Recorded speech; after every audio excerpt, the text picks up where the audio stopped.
Hello beautiful people, and welcome back to my YouTube channel. It's a little big sister here. I know it's been a minute. Minutes. I'm just happy to be in this space again. I'm just happy to be sitting in front of a camera.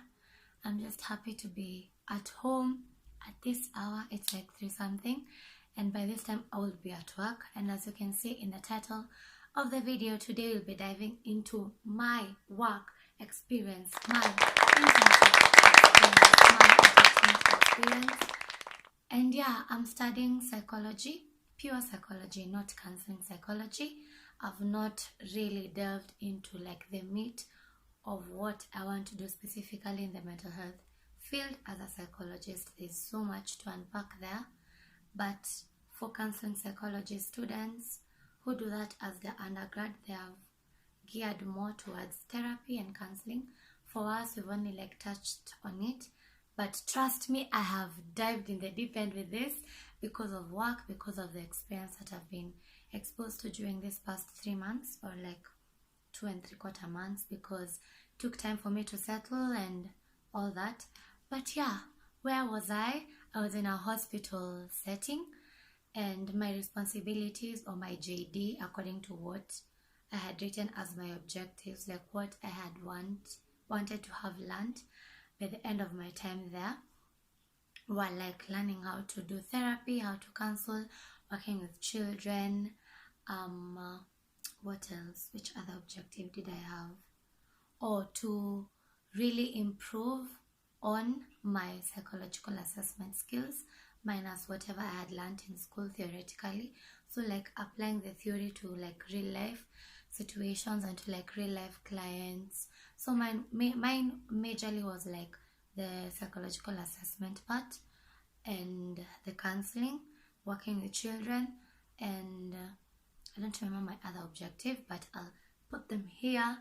But they weren't many, and they were quite specific to my field, though like where I was, it's a small hospital and it was near home, so I got to walk and I could like sikuwa naamka mapema really, because waking up early is a struggle that I have. But with this time period, I found myself readjusting my sleeping schedule and readjusting my body clock. So that was an added advantage of like getting to work near home. And sometimes I could come home for lunch, or maybe if I'd forgotten something like a charger and my phone was dying, I could easily dash during the 1 hour break. So yeah, in the hospital setting, they expected you to like rotate. Like for interns or students rather, they expect you to like rotate, like come on and kwa mother child health, in the maternity ward, in like the ANC clinics, in the CCC clinics, which is for HIV patients, in the nutrition. But like for me, as much as psychology can be applied in everything, it's not really applicable to like move around and go like to all the other sectors. So I was majorly in 2 departments, which is the Tumaini clinic. Oh my god, I've just revealed where I was. Anyway, it's okay because I'm no longer there, and like I'm not putting myself at risk with that information, I would like to think. So yeah, I will still put it in the video. So yeah, we have the mental health stroke psychosocial support part. Hey, I look so beautiful, it's so distracting. Anyway, so yeah, I was in the mental health psychosocial support department, where I got the amazing guardian angel of mine, a fellow psychologist. Yeah, psychologist stroke medical social worker, and she was so amazing. And oh my god, she might see this video because she subscribed to my channel. Anyway, I'ma just be myself. It's future Kisha, soon to be editing Kisha, coming at you. So something important that I wanted to add. Something important. Gosh. During work, like counseling people, I learned that one, to add the spiritual sprinkle, that like God is the ultimate therapist, and like if there's anyone more equipped or best equipped to teach me how to be a good therapist, it's God. And then number 2, that like being a counselor or a therapist, it really brings out what is not okay in you. Like, if you're not good with time management, it brings it out. If you're not good with listening with people, with like, you get to realize what is work in your life and what is work in your inner system, like with your mind, and like your faults and your weaknesses, so that, because like you really need to work on them to become a better therapist. And like you keep seeing things you need to work on, that you need to elevate, so that you're able to become a better counselor or a better psychologist. So yeah, it brought lots of things to my attention, some of which I knew, but some I'd like forgotten about them, because I was just like, it's just an okay habit, but it wasn't an efficient habit. And because like many people have normalized it, I'm like, oh, it's okay. But yeah, it really made me want to be better, and it improved my sleeping schedule. And now that I don't have anywhere to be every day at a particular time, my sleep schedule has gone back to being, but we are working on it. Anyway, yeah, that's all I wanted to say. Bye. Back to past Kisha talking beautifully about her work experience in that gorgeous, gorgeous, gorgeous top. That is the way to go. So anyway, yeah, she was so nice and so instrumental to my learning experience in that hospital, and during my attachment, she allowed me to be there in that space, in that office, in that clinic, and she paved the way for her colleagues to accept me. But like all three of them were like really, really, really nice, and for the most part my experience has been very good, and I'll forever like, this was a stepping stone into the rest of my career, or rather it is, and I'm so grateful to God. And at the beginning I was like, man, I'm so near home, I won't get to like experience Nairobi as like I would have wanted to like go maybe like to Westlands or Upper Hill. And number one, ingekuwa fare mingi, lunch would be maybe tricky, and I would need to like, and I would have needed to wake up very early and sleep very early, so that I'm like well prepared. Not that I wasn't investing in like my wake and sleep schedule because I was near home, but the fact that like I could wake up at a later time because like I didn't have to go so far. It was like a 10-minute walk saved me a lot. And looking back, it was such a blessing. And even talking to a friend of mine, he was like, hey, if it were me, I would always prefer like working near home.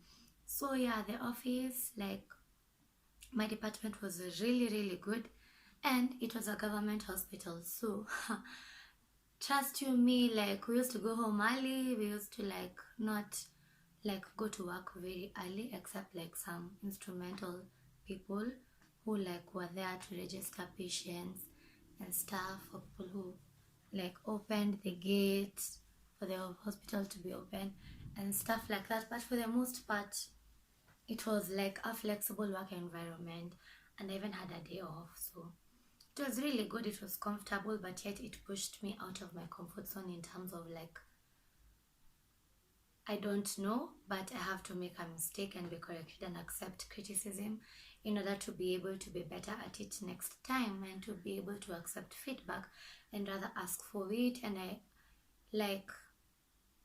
got to ask a lot of questions based on things that I read in school and that I know to be true, and I'm like questioning them, like, shouldn't they be here practically and stuff.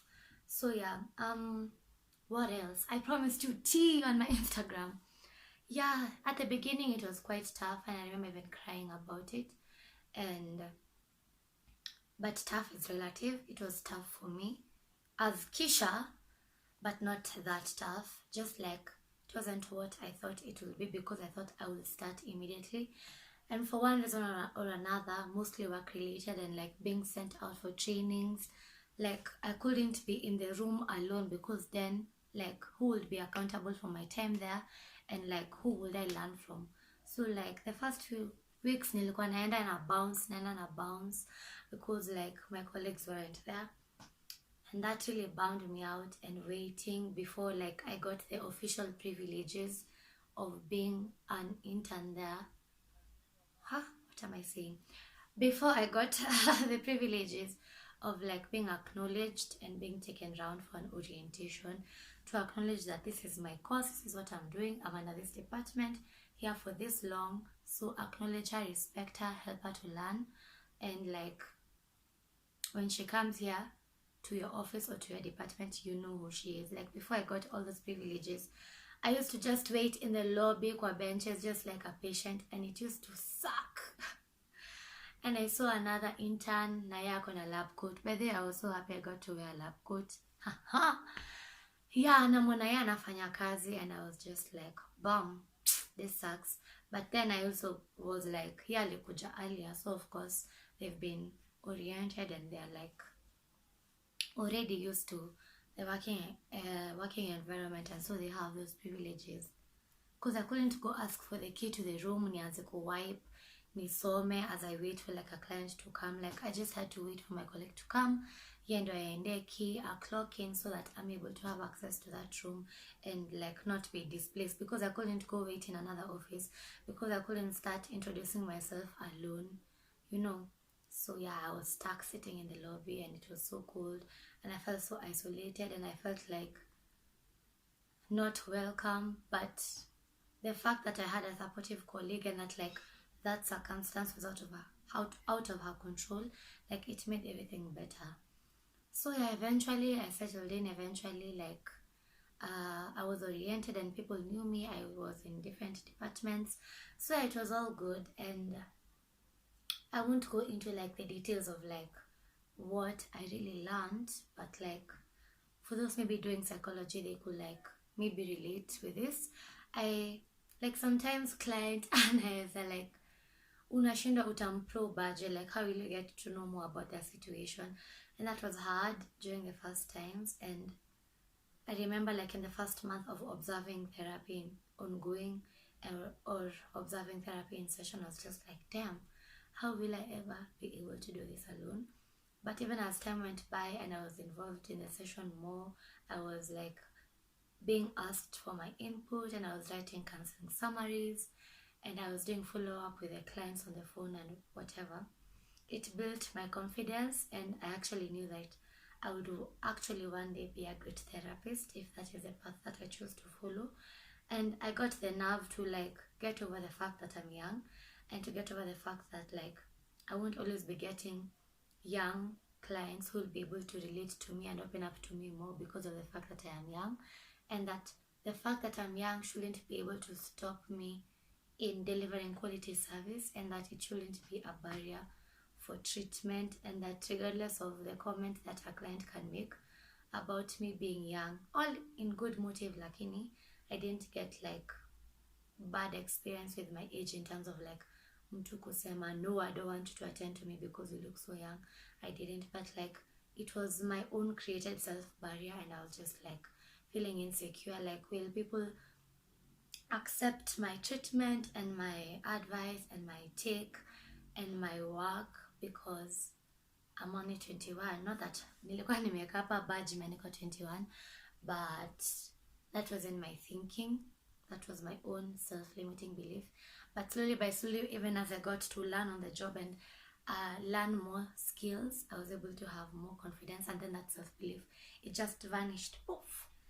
Yeah, and it was so amazing, and I got to make amazing networks. I got to have a community of young friends in other medical related fields that maybe later could prove useful, and maybe we'll work together again.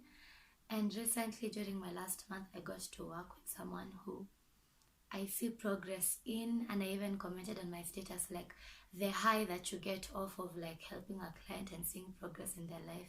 It was like, wow, I'm not actually just doing jokes, I'm actually like helping people out here, and I'm actually making a difference. And even like with the mother health talks when you're wanakuja clinic, either ya pregnancy ama ya watoto wadogo, and the talks that I used to give them about either GBV or SGBV, because that was also in our department, and people asking questions and people coming to the room because of those talks, like it really made me know that I can do anything that I put my mind to if I have a willing spirit to learn, and if I accept my mistakes, and if I put myself in situations that are not comfortable, but that will grow me, because you never really know how to do something until you do it and you do it and you do it again, you know.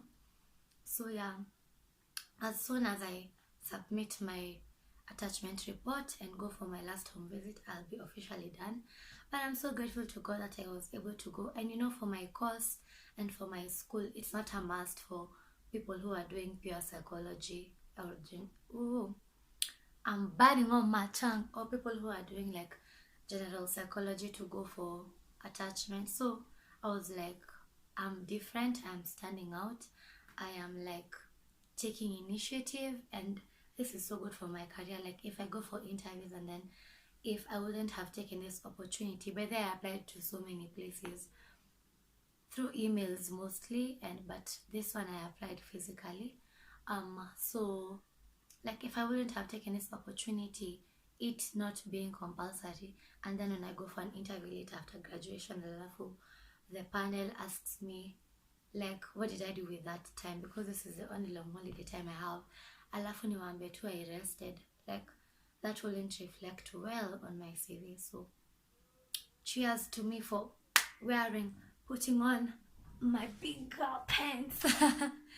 Anyway, yeah, like this and comment if you want a part 2, or if you have specific questions about like my work experience. Was I looked down upon because I was a woman? No. Was I looked down upon because I was young? I don't really feel like I was. But hey, there was a dramatic experience of corruption, but I'm not gonna speak of it. And yeah, maybe on an Instagram level, a live maybe. Tell me if you want a live with the juice, with the tea. But basically, yeah, that was my experience. Just wanted to come on here and tell you like what I took away from it. I got really good feedback, and I'm happy about that. But it was a very good space. I really thank God. I did not expect that from a government hospital, but the people that I found there really nurtured me and will forever be a part of my story and my journey, as if I stay in this career or not. But yeah, so that's my thinking. I'm very hungry. I've not eaten lunch, so I will end my video here. Comment down below your work experience if you're a student and how that went. I'd like to know that. I'd like us to have a conversation, and yeah, maybe this is all of it, or maybe this is part 2. But tell me if you'd like an Instagram live about this, and you can ask me all your questions, and I will speak you. But I won't say names, but I will speak you. Yeah, so thank you very much. Looking forward to creating more content before I go to school, and even as a new semester starts, and even as I just document my final year journey, and even hopefully do a vlog for my graduation. Can't wait for that. Even saving for a girls trip for after that. But yeah, I'm excited for this new season. And yeah, and I made a reel about this book. This book is life-changing. It's called Yesterday I Cried by Ian Lavanzant. If you can get your hands on it, please do. Nimebakisha this small part. And yeah, it's teaching me a lot, especially as a counselor, as a therapist, as a psychologist, as a mental health advocate, as a mental health professional, as a psychology student, as a Christian, as a leader, as a woman, as an individual, as someone who was raised by parents, as someone who has trauma. It's just teaching me a lot, because we all have trauma, small or big. How you raised impacts who you are right now, and it builds your patterns, and it tells, like, reading this book has taught me to self-respect and to look back, to remember. It has taught me the power of remembering, so that I can know why I am in the situation that I am in, and how I can get myself out and realize why I'm doing the thing that I am doing, because of the survival skills that I had to develop as a child, and even as a teenager or as a preteen, because of the situations I had to go through. So yeah, it's very instrumental, and it is making me a better counselor. So yeah, okay, I've talked too much. Bye. Subscribe if you haven't already.